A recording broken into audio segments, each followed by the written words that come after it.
Hi students, அனைவருக்கும் வணக்கம். 12th standard biology, botany and zoology centum challengeக்கான day 2 video தான் இது. ஆல்ரெடி day 1க்கு வந்து ஒரு சில கொஸ்டின்ஸ் வந்து அப்லோட் பண்ணியாச்சு. அந்த வீடியோஸை பார்க்கலனா பிளேலிஸ்ட்டில் சென்டம் சேலஞ்ச் பயாலஜி அப்படின்னு சொல்லிட்டு இருக்கோம். அதில் பாருங்கள். முடிஞ்சால் நான் டிஸ்கிரிப்ஷனில் தரேன், நீங்கள் வந்து செக் பண்ணி பார்த்துக்கலாம். டே 1 கொஸ்டின் வந்து கம்ப்ளீட் பண்ணிவிட்டு அதற்கடுத்து டே 2ல் இருக்கக்கூடிய கொஸ்டின்ஸ் வந்து பாருங்கள்.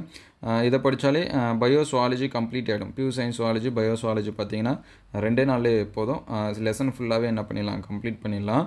ஆல்ரெடி நம்ம லெசன் வைஸான முக்கியமான கொஸ்டின்ஸும் அப்லோட் பண்ணியாச்சு, பாட்னி அண்ட் சுவாலஜி ரெண்டுத்துக்குமே. அந்த வீடியோஸுமே பிளேலிஸ்ட்டில் இருக்குது. நான் 2 பிளேலிஸ்ட்டோட லிங்க்கும் டிஸ்கிரிப்ஷனில் தரேன், அது எல்லாமே செக் பண்ணிவிட்டு பாருங்கள். அதுக்கு முன்னாடி முடிஞ்சால் ஒரு லைக் பண்ணிவிட்டு பாருங்கள். ஏன்னா நம்ம நிறையா ஸ்டூடெண்ட்ஸ் வந்து பார்க்குறீங்க, ஒரு லைக் பண்ண மாட்டேங்கிறீங்க. முடிஞ்சால் ஒரு லைக் பண்ணுங்கள்.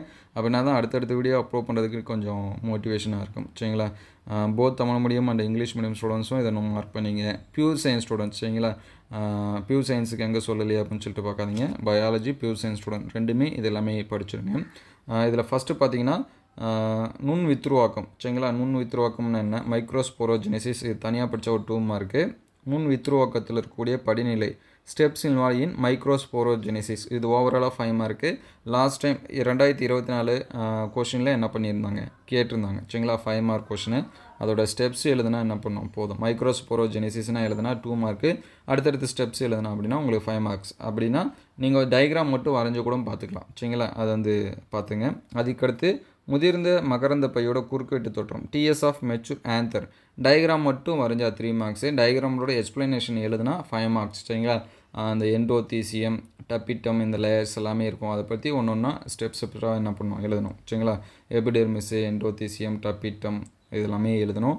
அதெல்லாமே பார்த்துருங்க. அதுக்கடுத்து பார்த்தீங்கன்னா டைப்ஸ் ஆஃப் டப்பிட்டம், டப்பிட்டத்தோட வகைகள், டைப்ஸ் ஆஃப் டப்பிட்டம்னு சொல்லுவோம். அந்த கொஸ்டின்ஸ் வந்து படிச்சிருங்க. செக்ரட்டரி இன்வெசிவ் 2 தான். சரிங்களா? அது வந்து என்ன அப்படிங்கிறத படிச்சிருங்க. செல் நிலையை தக்க வச்சுக்கிறது, செல் நிலையை வந்து இழக்கிறது. சரிங்களா? 2 தான் டிஃப்ரென்ஸு. ஈஸி தான். சரிங்களா? அதுக்கடுத்து பார்த்திங்கன்னா டப்பிட்டத்தின் பணிகள், இதில் ஒரு 4 பாயிண்ட்ஸ் இருக்கும். ரொம்ப ரொம்ப முக்கியமான கொஷின். ஃபஸ்ட்டு பாயிண்ட்டு மறக்காதீங்க.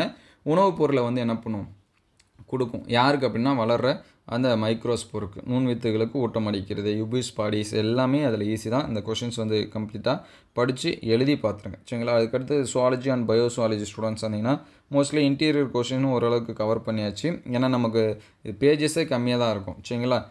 நேச்சுரல் பாத்ரோஜெனிசிஸ், இது வந்து டூயினோவில் கொடுத்துருப்பாங்க, தேடாதீங்க எங்கே இருக்குன்னு. டூயினோவில் ஒரு பாக்ஸில் போட்டு கொடுத்துருப்பாங்க. அரினோடோக்கி, டெலிடோக்கி இந்த மாதிரி இருக்கும். 3 இது போட்டிருப்பாங்க. சரிங்களா? நம்ம வந்து டூயினோ வீடியோஸுமே தனியாக அப்லோட் பண்ணியிருக்கோம்.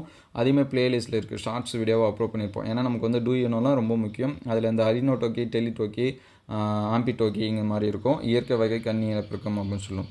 அதுக்கடுத்து பார்த்தினோஜெனிசிஸ் டைப்பு. சரிங்களா? கன்னி இனப்பெருக்கம்னா என்ன, அதோட வகைகள், நேச்சுரலாக, ஆர்டிஃபிஷியலாக இந்த மாதிரிலாம் இருக்கும். அது 5 மார்க் கொஸ்டின், அதை படிச்சிருங்க. ரொம்ப ரொம்ப முக்கியமானது. அதுக்கடுத்து டிஃப்ரெண்ட் கைண்ட் ஆஃப் சிங்காமி, பல்வேறு வகையான ஒருங்கிணைவு முறை, அதை வந்து படிச்சிருங்க. அதுக்கடுத்து புக் பேக்கில் 12வது கொஸ்டின், புக் பேக்கில் 13வது கொஸ்டின். பியூர் சயின்ஸுக்கும் பயாலஜிக்கும் சேமாக தான் இருக்கும் கொஸ்டின் நம்பர். சரிங்களா? அதனால் எந்த இயர் புக் எடுத்திருந்தாலும் சரி, நமக்கு வந்து லாஸ்ட் இயர் புக்காக இருந்தாலும் சரி, இந்த இயர் புக்காக இருந்தாலும் சரி, சேமாக தான் இருக்கும். இந்த கொஸ்டின்ஸ் எல்லாமே படிச்சிருங்க. மோஸ்ட்லி டே 2க்கு இந்த கொஸ்டின்ஸ் எல்லாமே போதும். உங்களுக்கு ஃபிசிக்ஸ் கெமிஸ்ட்ரி வேணும் அப்படின்னா கமெண்ட் பண்ணுங்கள். அடுத்தடுத்த வீடியோவில் அப்டேட் பண்ணுறோம். முடிஞ்ச அளவுக்கு ஒரு லைக் பண்ணிவிட்டு பாருங்கள். பார்த்தீங்கன்னா ரொம்பவே ஹெல்ப்ஃபுல்லாக இருக்கும். எந்த வீடியோ உங்களுக்கு பயனுள்ளதாக இருந்துச்சு அப்படின்னா உங்கள் நண்பருக்கு ஷேர் பண்ணுங்கள். அடுத்தடுத்த வீடியோவில் டே 3க்கான வீடியோஸ் எல்லாமே அப்லோட் பண்ணுவோம்.